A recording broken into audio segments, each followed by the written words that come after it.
আজকে সকাল 5:30টার দিকে একটা ইনফরমেশন আসে আমাদের কাছে যে একজন মহিলার ডেড বডি পাওয়া গেছে।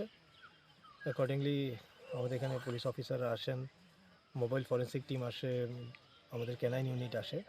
এখানে দেখা যায় যে একজন মহিলার বডি উপরে পাওয়া যায়, ওনাকে আইডেন্টিফাই করা হয়। ওনার নাম Shibani Das, almost 46-47 years old.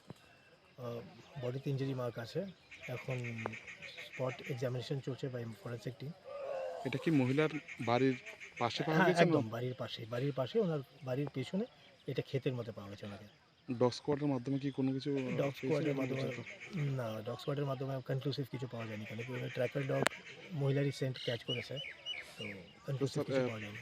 মহিলার পরিবারের পক্ষ থেকে মানে স্পেসিফিক কোনো অভিযোগ এখনো অবধি এখনও দেওয়া? আসেনি, কিন্তু ওনার ছেলেরা আছেন, ওনার 2 ছেলে আছে, ওনার ছোট মেয়ে আছেন সরি, আর ওনার হাজব্যান্ডকে ইনফর্ম করা হয়েছে। তো এদের থেকে কমপ্লেন নেওয়া হবে, নাহলে আমরা সুমোটো নিয়ে নেবো, সমটা আপনার যদি ওদের কাছে